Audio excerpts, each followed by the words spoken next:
The wind howled through the towering pines, sending a haunting whistle through the forest as it carried with it the sharp, unforgiving bite of winter. Snowflakes twisted and danced in the pale morning light, swirling like delicate spirits above the icy forest floor. Emily Carter pulled her woolen hat further down over her ears and tightened the straps of her backpack with gloved fingers. Her cheeks stung with cold, but she hardly noticed. Her eyes were fixed ahead, drawn to the sight of the frost-covered peaks of the Rocky Mountains, their jagged silhouettes slicing through the sky like the spines of sleeping giants. She stood still for a moment at the edge of the dense forest, taking in the vast, snow-blanketed landscape. The trees loomed like ancient sentinels, their branches heavy with snow, their shadows long and dark in the early light. Behind her lay Aspen Creek, Colorado, a remote mountain town with a population just shy of 2,000. Nestled among evergreens and winding roads, it was a quiet place, a place where days passed slowly and predictably, much like the steady ticking of an old clock. People knew each other by name, routines were rarely broken, and change came softly, like snowfall in the night.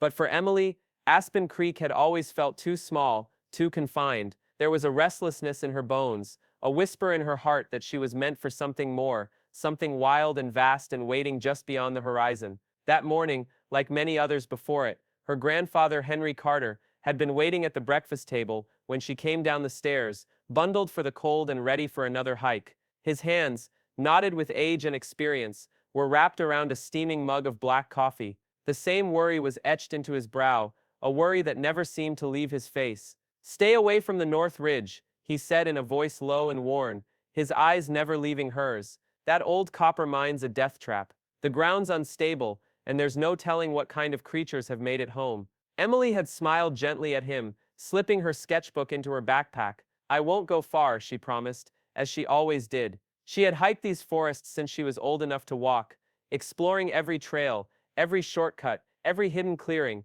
like a cartographer mapping a secret world. She knew the land as intimately as she knew her own thoughts.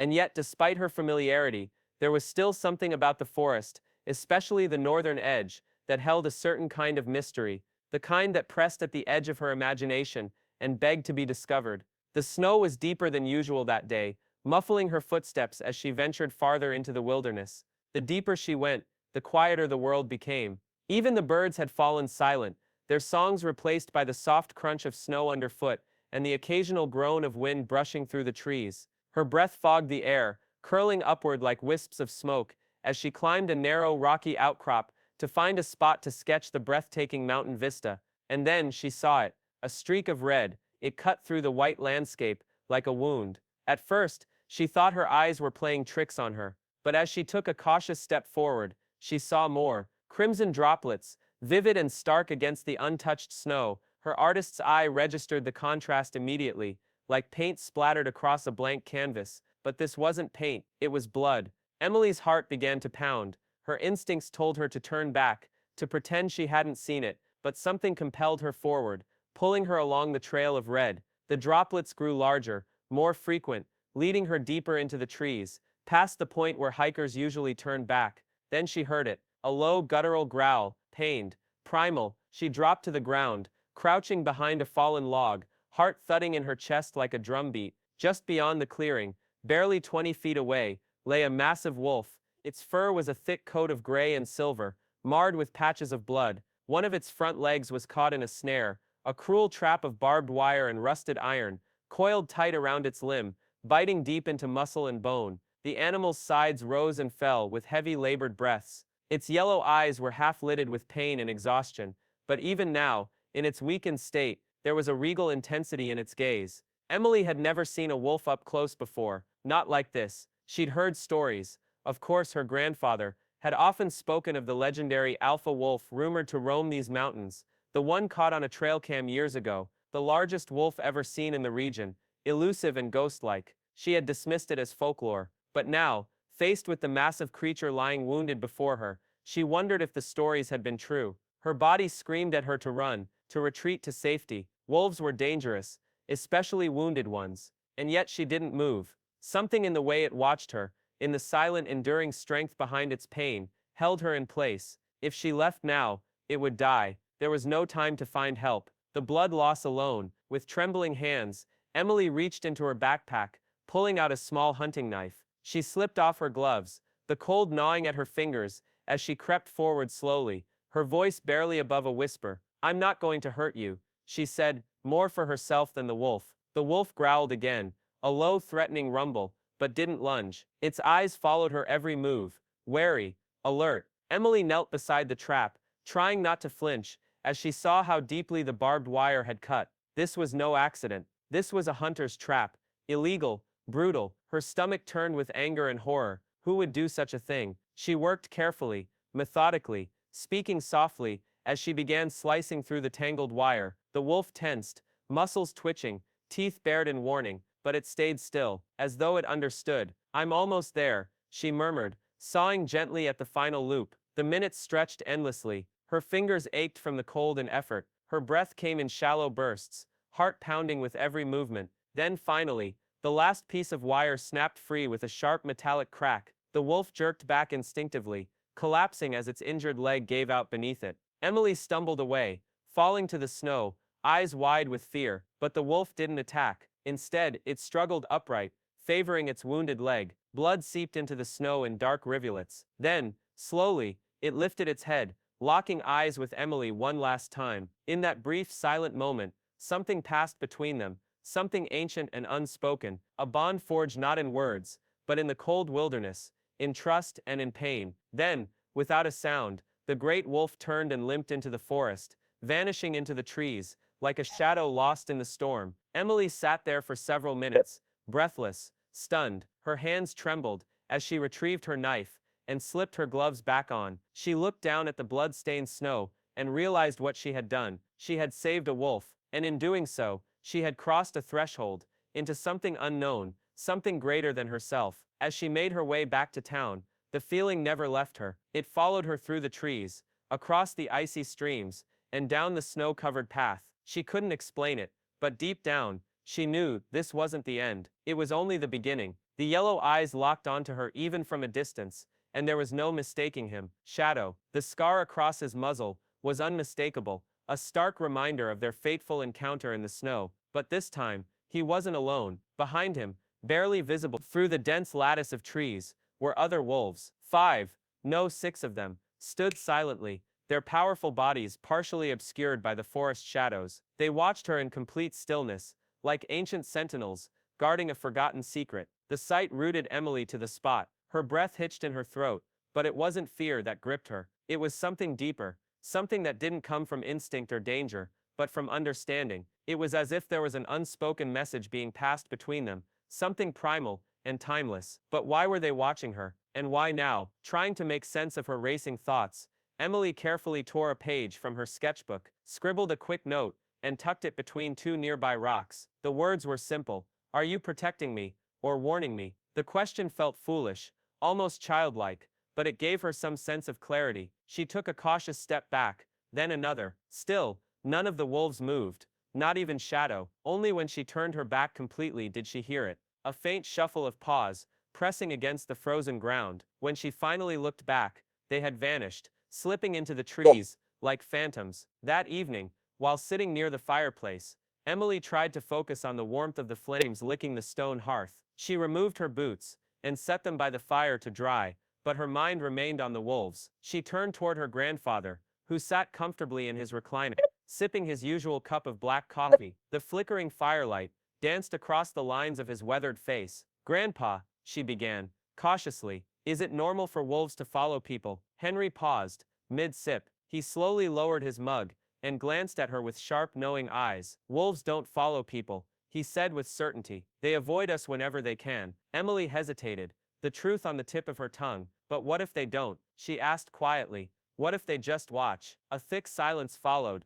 the air heavy with things unspoken. Finally Henry set his cup down on the side table and rubbed his hand over his face, as if the question awakened something buried deep in his memory. "Did you see something, Em?" he asked. She considered pretending she hadn't, but what would be the point? "Yes," she whispered. Her grandfather exhaled slowly, leaning forward, his voice low and stern. "Wolves are smart, smarter than most people think. If they're watching you, it's for a reason. But hear me, kiddo, stay away from them. I mean it. Wild animals aren't pets, and they sure as hell aren't your friends, no matter how it seems. Emily wanted to protest, to tell him Shadow was different, that this wasn't about danger, but connection, but the look on her grandfather's face kept her quiet. There was something more behind his warning, something he wasn't saying. Meanwhile, the town of Aspen Creek was already humming with tension. At the local diner, the usual talk of snowplows and broken fences had shifted to anxious whispers about the wolves. Ranchers had started reporting strange sightings,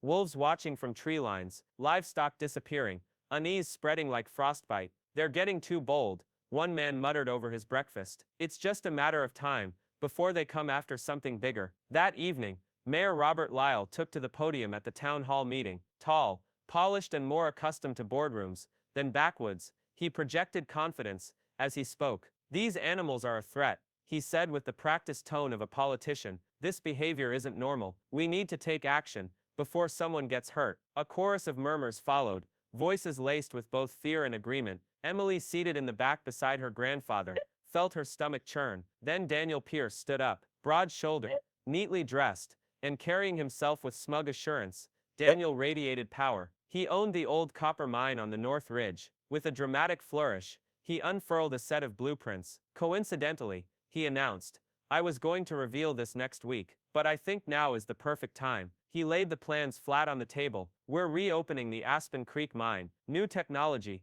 major investment, and best of all, jobs for our people." The mood in the room shifted. Excitement buzzed through the crowd. A project like this meant hope. It meant money, stability, progress. But Emily's heart sank. She knew the truth. That mine sat squarely in the middle of the wolves' territory. "And what about the wolves?" a woman asked nervously. "Won't this push them out?" Daniel chuckled, dismissing the concern with a wave of his hand. "Nature adapts," he said coolly. "The wolves will move on, and if they don't, well, we'll take care of the problem." Emily clenched her fists, anger rising in her chest. The pieces were fitting together now. Shadow's trap, the wolves watching her, the timing of their appearance. This wasn't a coincidence. That night, she lay awake in her bed, staring at the ceiling. The memory of Shadow's gaze wouldn't leave her. There was a weight to it, a silent message that hadn't been fully understood. The mine was reopening. The town wanted the wolves gone. And Shadow, he was trying to tell her something. The next morning, something led her into her grandfather's study. On a hunch,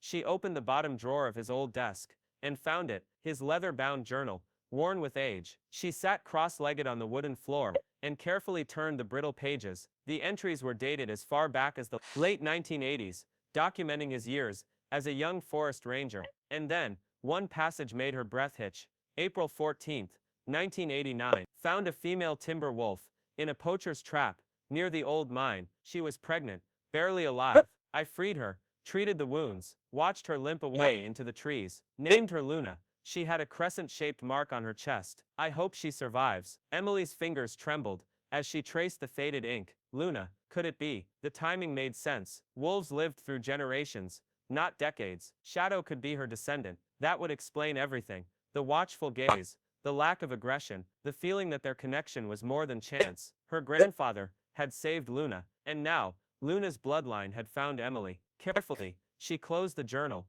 her heart thudding in her chest. This wasn't just about a wolf pack acting oddly. It was about history, legacy, a bond that stretched across time, and maybe, just maybe, a debt being repaid. The following morning, Emily made her way behind the old diner, where she often met up with someone she trusted, Michael Pierce, Daniel's 18-year-old son. Michael was nothing like his father. He had his own questions, and today, Emily needed answers. Michael Pierce had always been different from his father. While Daniel Pierce was loud, ruthless, and driven by profit, Michael was quiet, observant, and thoughtful. He didn't see the land as something to be bought, broken in mind. He saw it as something worth protecting. That morning, behind the old diner, Emily met him with urgency in her eyes. She pulled her grandfather's journal from her backpack, the leather cover weathered with age. "I found something," she said, handing it to him. Michael flipped through the pages quickly, his eyes narrowing with each line he read. "Your grandfather saved a wolf?" he asked in disbelief. "In the same territory that Shadow's pack controls now." "That's insane." Emily nodded.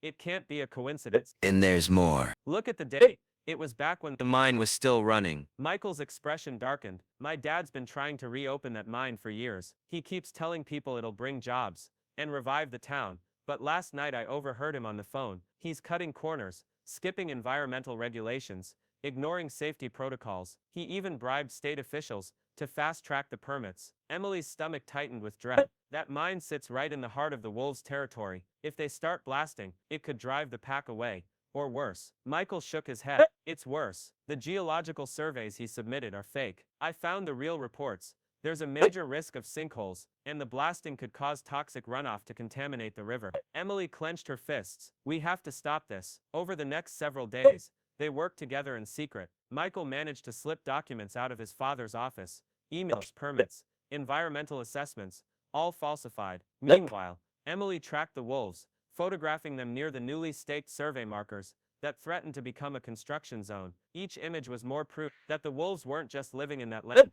They were rooted there. They belonged. Then, one quiet night, as Emily stood in her bathroom brushing her teeth, she heard a sound, a low, steady growl, coming from outside. Her breath caught. She walked to the window and peered out. Shadow was there. He stood just beyond the tree line, his golden eyes gleaming in the moonlight, his posture tense. His ears flicked toward the dark woods behind him, alert to something she couldn't yet see. He was trying to tell her something. Emily threw on her coat and stepped outside into the freezing air. The snow crunched beneath her boots as she approached. Shadow didn't move. He simply turned his head sharply to the north. Emily followed his gaze. She saw lights, small and flickering, but unmistakable, moving through the forest. Hunters. A sick feeling twisted in her gut. The town meeting, the mayor's fear-mongering, the missing livestock. It had all been building to this moment. Now, with fear stoked and permissions quietly granted, they were coming for the wolves. I have to warn them, she whispered, looking back at Shadow. He held her gaze for one long silent moment,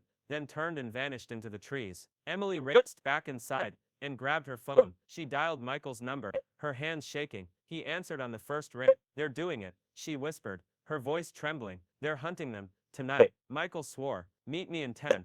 She pulled on her boots, rushed down the stairs, and reached for the door, only to hear her grandfather's voice behind her. Where are you going? She turned and saw Henry standing at the base of the staircase, his face unreadable, his voice steady but firm. She hesitated. I have to help them, she said quietly. Henry exhaled through his nose and walked toward the coat rack. Without a word, he grabbed his old ranger jacket, the same one she remembered from his stories, and put it on. If you're going into the woods at night, he said, glancing at her, you're not going alone. A wave of relief swept through her. Thank you, Grandpa. But his face remained grim. Don't thank me yet. Together they stepped into the night, unaware that nothing would ever be the same again. The morning air was crisp and biting, but Emily's heart thudded with urgency. Since Michael had told her what his father was planning, she had been living with a constant ache in her chest. She knew Shadow's pack would never hurt anyone unprovoked, but the town didn't see them the same way. Daniel Pierce and Mayor Lyle had painted the wolves as threats, stirring fear until it boiled over. Now, with armed hunters headed into the forest, she had no time to waste. She threw on her warmest jacket, slung her pack over her shoulders, and headed out before the sun had risen. The forest lay before her, cold and silent. Snow clung to every branch, and the sky above was dark with the promise of a storm. Her breath puffed out in clouds as she pushed deeper into the woods, her boots crunching through fresh snow. She ignored the burning in her legs as the incline steepened. She knew this terrain by now, where the pack hunted, where they sheltered, where they ran. She just hoped they would listen. As she neared the clearing where she'd last seen them, a gust of wind sent snow tumbling from the branches overhead. The sky had darkened to a deep slate gray, and the scent of snow was thick in the air. A storm was near, and then she heard it, a deep, familiar growl. Shadow emerged from the trees, standing tall atop a small rise. Snow dusted his thick gray fur. His golden eyes locked on hers, unwavering. Behind him, several members of the pack appeared, watching in cautious silence. Emily exhaled with relief, then stepped forward. You have to go, she pleaded. There are hunters coming. They want to kill you. Shadow didn't move. His ears twitched slightly, but he remained still, as if trying to decide what to believe. Emily's voice rose with urgency. Please, Shadow, take them and run. If you stay here, they'll find you. The wind screamed through the trees, and the first flakes of snow began to fall again. Then, at last, Shadow moved, but not away. He stepped forward, sniffing the air, and then froze. His ears flattened. A deep guttural snarl rumbled from his chest. Emily's stomach dropped. He had sensed something. Then she heard it too, the faint hum of engines. Snowmobiles. The hunters were already near. Panic surged through her. She turned to run, but the ground beneath her feet gave way. The ridge had been hiding a steep drop-off, now slick with snow. Her footing vanished, and she tumbled crashing down the incline. Her world spun into a blur of white and noise, until she landed hard on the frozen earth below. Pain exploded through her ankle as she hit the ground. For a moment all she could do was lie there, gasping. Then she tried to move, only to feel a sharp, searing pain shoot up her leg. Not now, not here. She gritted her teeth and forced herself up onto her elbows. The snow had cushioned some of her fall, but her ankle was in bad shape, twisted, swelling fast, and impossible to bear weight on. Sprained, maybe broken. And the hunters were getting closer. The storm had worsened, settling in with relentless force. Heavy snow pelted down from above, transforming the forest into a blinding haze of white. The trees, once familiar, were now ghostly silhouettes, swallowed by the blizzard. Emily lay there, helpless in the snow, her ankle throbbing, her body trembling from the cold. In these conditions, the hunters wouldn't find her, but neither would anyone else. The wind howled around her, carrying the storm's icy breath. Her eyelids drooped with exhaustion. Then, through the swirling silence, she heard something: footsteps. Soft, steady, deliberate. And then came warmth. A heavy body pressed against her side, blocking the worst of the wind. She turned her head with effort, and her breath caught. Shadow. He was closer than ever, his massive frame planted beside her like a shield. His thick fur radiated warmth, an anchor against the cold. Before she could react, another wolf stepped beside her. Then another. Soon the entire pack had gathered, forming a tight circle around her. Their bodies pressed together, creating a wall of heat, shielding her from the elements. Emily swallowed hard, her heart swelling. They weren't leaving. They were protecting her. In the heart of a deadly storm, they had chosen to stay. Time passed in a blur. The snowstorm raged on, covering the world in white. Hours slipped by as Emily drifted in and out of consciousness, her awareness flickering like a dying flame. Yet through it all, the wolves remained by her side, silent, steadfast guardians. When the storm finally began to die down, a new sound shattered the stillness: engines. They were louder this time. Closer. The hunters had arrived. Shadow was the first to move, his head lifted sharply. A low growl rumbled in his chest.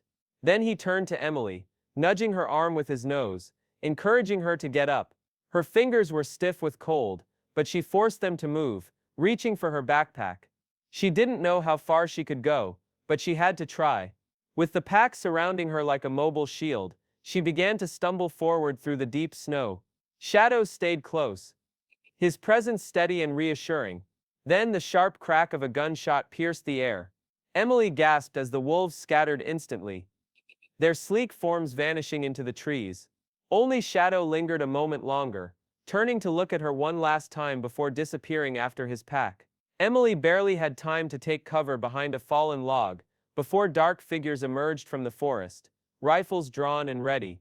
Leading them was Mayor Lyle, his face cold and determined, his eyes scanning the area until they landed on her. "She's here," one of the men shouted. "That's Miller's granddaughter." Lyle's expression darkened. "What the hell are you doing out here, girl?" he barked. Emily forced herself upright, bracing against the pain in her ankle. "You can't do this," she said, her voice hoarse and trembling. "The wolves aren't the threat. You are." Lyle scoffed. "That's rich, coming from someone who almost froze to death out here in a storm." Gunfire echoed again in the distance. Emily flinched. "Stop!" she shouted, stepping forward, placing herself between the hunters and the forest. "You're destroying something you don't understand." Lyle's lip curled into a sneer. "Step aside, Emily." "No." The word rang out like a crack of defiance. For a long moment no one moved. Then a deep, thunderous explosion shattered the silence.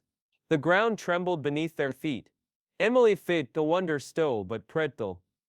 Il savolac the crater restizen weave. Emily's heart leapt to her throat. That sound, it came from the mine. Another explosion followed. Then flames erupted into the sky. Bright. Furious. Hungry. A wall of fire surged through the snow-covered trees as smoke poured into the air like a tidal wave of ash. The wind changed, driving the smoke toward them. Lyle cursed loudly, eyes wide with alarm.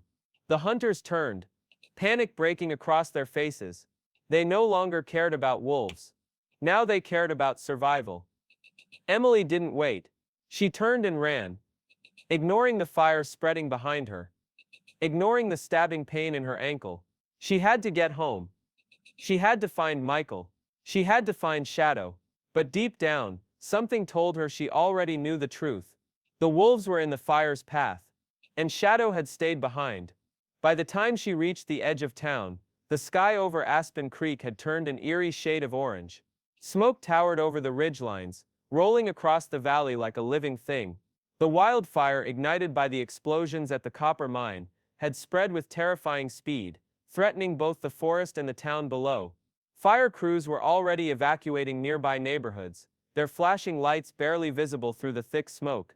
Emily stood on the porch of her family's cabin, her legs trembling beneath her, heart pounding in her chest. Beside her, her grandfather Henry watched the blaze with grim eyes.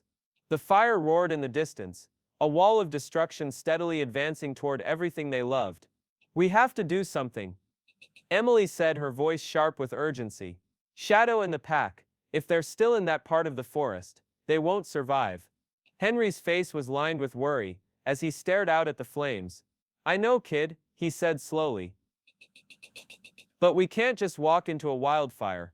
We don't even know where they are." "I do," she insisted. "Shadow came to me before, when something was wrong. I think they need us again." Before Henry could respond, a familiar voice broke through the smoke. "She's right," Michael said, jogging up the trail, his face smudged with ash and sweat, his eyes wide and determined. "I've been tracking the wind shifts. The fire's spreading fast, but if we take the ridge trail by Blackwood Creek, we might reach them in time." Henry let out a heavy breath. "This is reckless," he muttered. "But I know I can't stop either of you." Emily was already strapping on her backpack. "Then let's go." The journey up the ridge was brutal. Ash rained down from the sky like black snow, coating the ground and clinging to their clothes. Smoke curled through the trees, thick and suffocating. The heat grew more intense with every step. They climbed higher, dodging flaming branches and stumbling over scorched ground, their hearts pounding with fear and determination. Then through the haze, they heard it. A howl, agonized, echoing through the burning forest, like a cry for help. Shadow. They ran toward the sound, lungs burning from smoke, eyes watering. The forest crackled and popped around them, trees falling like matchsticks. Then in the distance, Emily saw them. Shadow and his pack were still together, but barely. The wolves were moving, but Shadow lagged behind. His leg was injured. His proud frame trembled with exhaustion, his coat singed by fire. But even now, he stood tall, protecting his family. Their eyes met, Face. and in that moment, Oh. Emily understood. They needed a way out. Michael pointed to a narrow slope winding away from the flames. "Down the mountain. It's still clear." The wolves hesitated, instincts screaming at them to flee in every direction. But Shadow stepped forward, slowly, cautiously. The rest of the pack followed. Their escape was a blur of heat and chaos. Trees collapsed all around them. Fire roared in their ears. At one point, a burning branch fell toward a younger wolf. Shadow lunged without hesitation. Emily's eyes filled with tears. He was giving everything, risking everything. "Come on, Shadow," she whispered.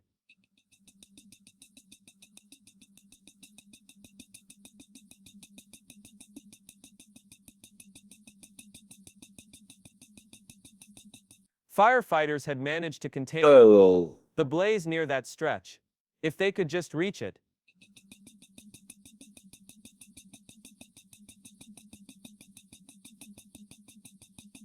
He had given everything to protect his pack.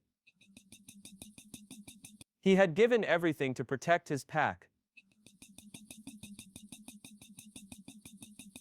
No, she cried. But Shadow didn't move. He stood tall. His golden eyes met hers. And in was no fear. There was a quiet understanding in his gaze. His family was safe. As a final gust of heat swept through the burning forest, Shadow lifted his head. And the next breath. Then in the next breath.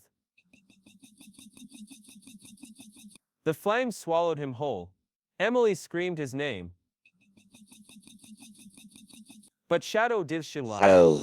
Michael grabbed her, pulling her back. She struggled against Michael's grasp. Shadow was gone.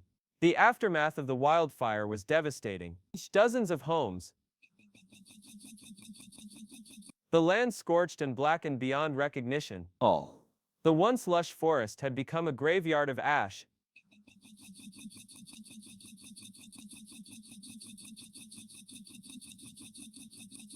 Many believed that without the early warning signs from the wolves,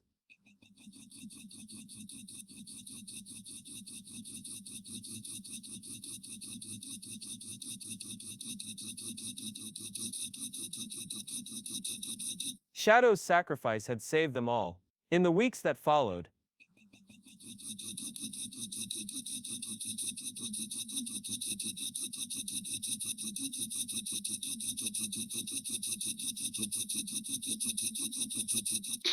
together they compiled every piece of evidence they had gathered.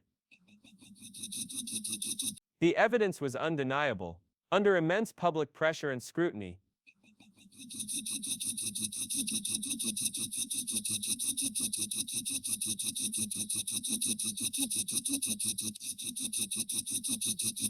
justice had been served. The truth had come to light. But for Emily it wasn't enough. She had protected the wolves.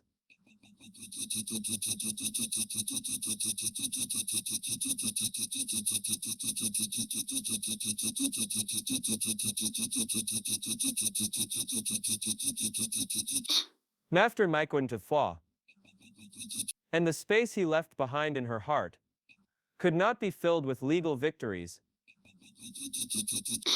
But Shadow de Foix,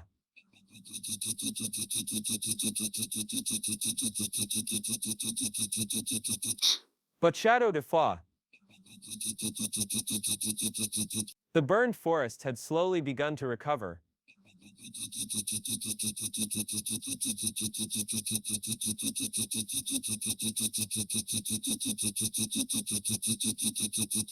A sanctuary.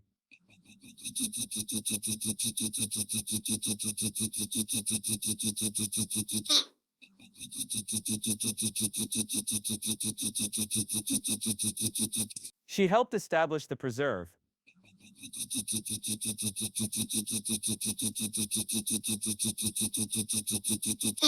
Petrez became a beacon.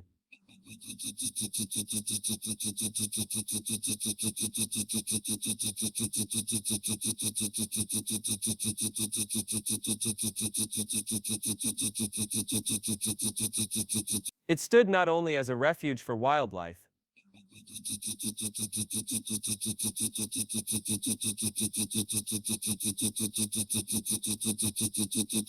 one crisp autumn morning,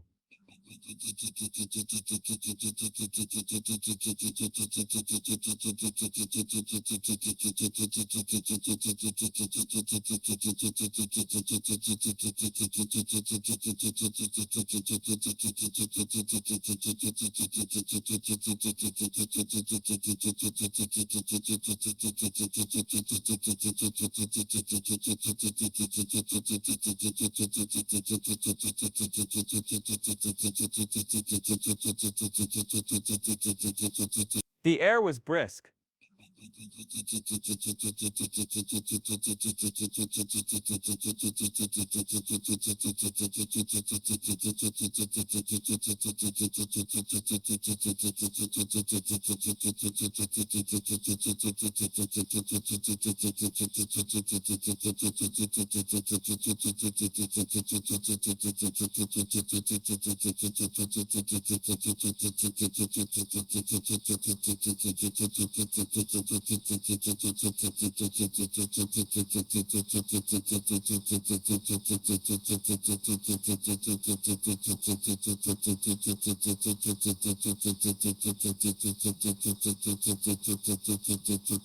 Her breath caught in her throat.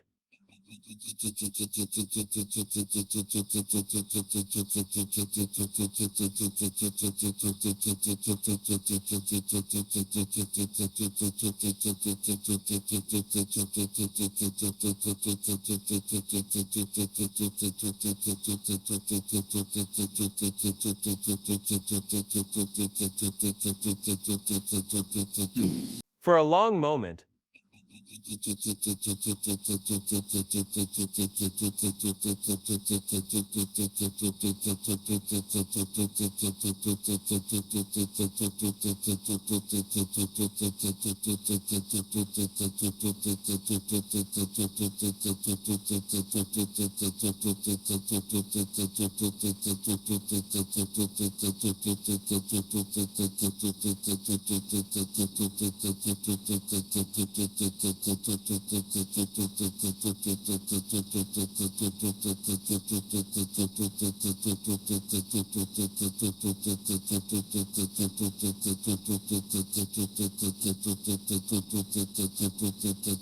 tears welled in her eyes as she smiled through the emotion rising in her chest.